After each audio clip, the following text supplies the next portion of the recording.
കർണാടകയിലെ അങ്കോളയിൽ കാണാതായ അർജുന് വേണ്ടിയുള്ള രക്ഷാപ്രവർത്തനം ഇപ്പോഴും പുരോഗമിക്കുകയാണ്. 48 മണിക്കൂർ പിന്നിട്ടിരിക്കുന്നു. അർജുൻ ജീവനോടെ തിരികെ എത്തുമെന്ന പ്രതീക്ഷയിലാണ് കുടുംബം. പക്ഷേ രക്ഷാപ്രവർത്തനം മന്ദഗതിയിലാണ് എന്നാണ് കുടുംബം നേരത്തെ പരാതിപ്പെട്ടിരുന്നത്. നമുക്കൊപ്പം ഗതാഗത വകുപ്പ് മന്ത്രി ശ്രീ കെ ഗണേഷ് കുമാർ ചേരുന്നുണ്ട്. Shri K Ganesh Kumar, good afternoon.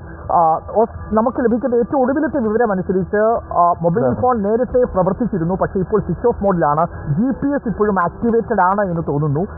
അത് ഈ മണ്ണിടിഞ്ഞ് കിടക്കുന്ന ചിരൂർ ഭാഗത്താണ് എന്നാണ് മനസ്സിലാക്കാൻ സാധിക്കുന്നത്. ഞാൻ മാപ്പിൽ തിരഞ്ഞപ്പോൾ ഇത് നമ്മുടെ കാസർഗോഡ് ഭാഗത്ത് ഏകദേശം 300 കിലോമീറ്ററോളം അകലെയാണ്. ഇപ്പോൾ കനത്ത മഴയും ഉത്തര കന്നഡയിൽ പെയ്യുന്നുണ്ട്. ഈ രക്ഷാപ്രവർത്തനത്തിന് അതൊരു തടസ്സമാണോ കെ ഗണേഷ് കുമാർ? ഞാൻ അവിടുത്തെ ജില്ലാ കളക്ടറുമായിട്ട് ഒരു 1.5 മണിക്കൂർ മുമ്പ് സംസാരിച്ചു.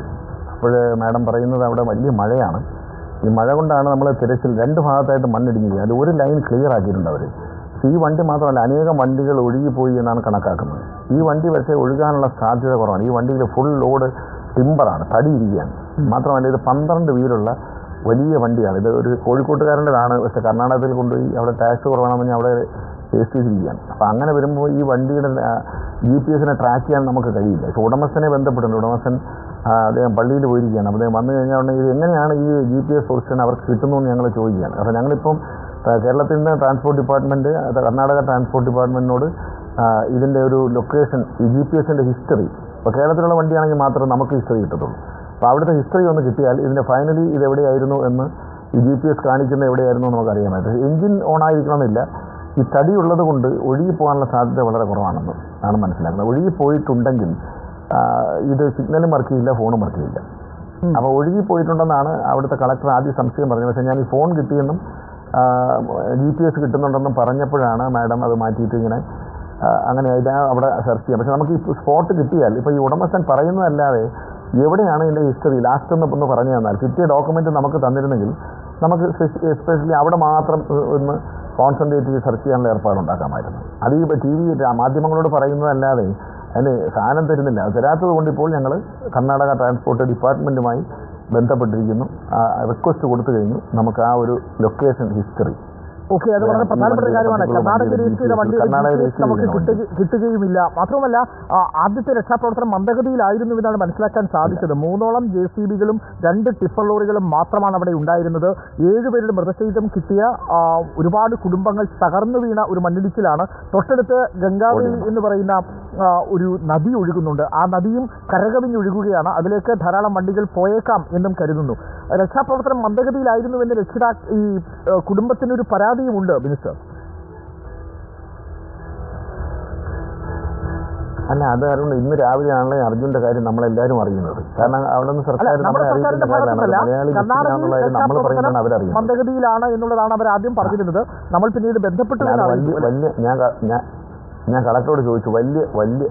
വലിയ മഴയാണ്. കാരണം വെച്ചാൽ കളക്ടറോട് സംസാരിച്ചു. നമ്മൾ ഇവിടുന്ന് പോകുന്ന വഴിക്ക് ഒരു ബ്ലോക്കുണ്ട്. അത് മറുവശത്ത് 2 ലാൻഡ് സ്ലൈഡാണ് വലുതായിട്ടുള്ളത്. അതെ. അപ്പോൾ അതിൽ വണ്ടികൾക്ക് എത്ര വണ്ടി വെള്ളത്തിലേക്ക് പോയി എന്ന് പോലും അവർക്ക് കണക്കാക്കാൻ കഴിഞ്ഞിട്ടില്ല. 3 പേര് മരിച്ചു എന്നവർ അറിയുന്നുണ്ട്. ബാക്കിയുള്ള കാര്യങ്ങളെക്കുറിച്ച് കൺഫേം ചെയ്തു. ബാക്കിയുള്ളതെല്ലാം എത്ര വണ്ടി ഒഴുകി പോയെന്നോ ഈ വെള്ളത്തിലേക്ക് പോയതാണോ എന്ന്. പക്ഷെ ഞാനൊരു യുക്തിസഹമായി പറഞ്ഞത്, എന്നോട് കോഴിക്കോട് RTO ഈ അദ്ദേഹത്തിൻ്റെ അർജുൻ്റെ വീട്ടിൽ പോയിരുന്നു. അവിടെയും നീന്തിയാണ് പോയെന്ന് പറഞ്ഞത്. അവിടെയും വലിയ വെള്ളപ്പൊക്കമാണ്.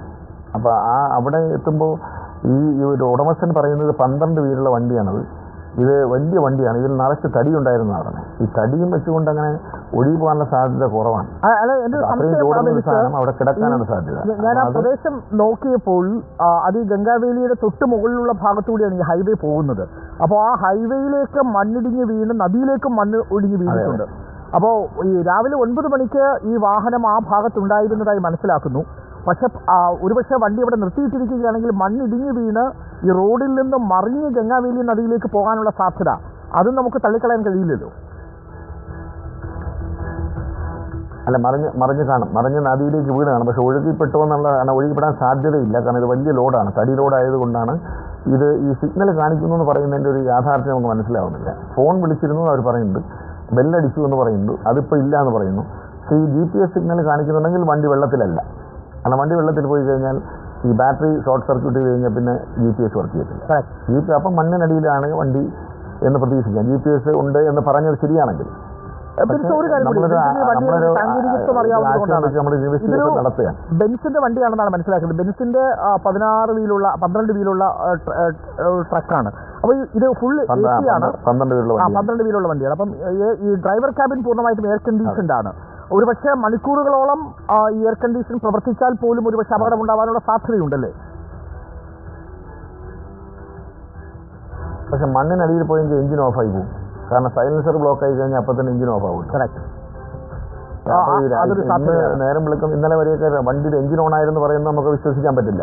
നമുക്ക് വിശ്വസിക്കാൻ പറ്റില്ല. കാരണം മണ്ണ് വീണ് സൈലൻസർ ബ്ലോക്ക് ആയി കഴിഞ്ഞാൽ അപ്പം തന്നെ എഞ്ചിൻ ഓഫ് ആവും. പക്ഷെ ബാറ്ററിയിൽ നിന്ന് അങ്ങനെ ഒരു അത്രയും സമയത്തേക്കുള്ള ഒരു എക്സോസ്റ്റ് പുറത്ത്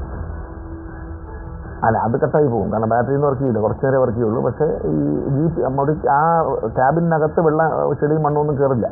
കണ്ണാടി ഇട്ടേക്കുന്നുണ്ട് AC ആയതുകൊണ്ട്. ഓക്കെ. അത് സ്റ്റാർട്ട് ചെയ്ത് നിർത്തിയിരുന്ന വണ്ടിയാണെന്ന് പറയുന്നു. അത് GPS-ൽ ലൊക്കേഷൻ കാണിക്കും. ബാറ്ററി എപ്പോൾ കട്ടാവുന്നു അതുവരെ ലൊക്കേഷൻ കാണിക്കും. ഇഗ്നിഷൻ ഓൺ ആണെങ്കിൽ കാണിക്കും. ബാറ്ററി അത് കണക്റ്റഡ് ആണ്. ബാറ്ററി ഓൺ ആയെങ്കിൽ GPS കാണിച്ചുകൊണ്ടേയിരിക്കും. ഈ GPS-ന്റെ ഹിസ്റ്ററി കിട്ടിയാൽ അതിപ്പോൾ ഉടമസ്ഥൻ്റെ കയ്യിൽ കിട്ടിയെന്നൊക്കെ പറയുന്നതല്ല, നമ്മുടെ കയ്യിൽ ഒരു തെളിവില്ല.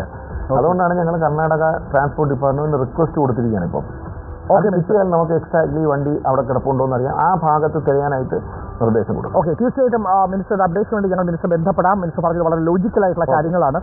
എന്തായാലും ആ കുടുംബത്തിന്റെ പ്രതീക്ഷ നമ്മൾ കെടുത്തുന്നില്ല. ഇപ്പോഴും 50 മണിക്കൂർ പിന്നിട്ടിരിക്കുന്നു. രക്ഷാപ്രവർത്തനം നടക്കുകയാണ്. ജീവനോടെ തിരിച്ചു കിട്ടുമെന്ന് തീർച്ചയായും വെള്ളത്തിൽ പോയിട്ടില്ല എന്നാണ് നിഗമനം. അപ്പോൾ നദിയിൽ ഒഴുകിപ്പോകാൻ സാധ്യതയില്ലാത്തത് കൊണ്ട് തന്നെ ഒരുപക്ഷെ നമുക്ക് അർജുനെ ജീവനോടെ തിരിച്ചു കിട്ടും എന്നുള്ള പ്രതീക്ഷയാണ് minister K B Ganesh Kumar പങ്കുവയ്ക്കുന്നത്. Thank you minister.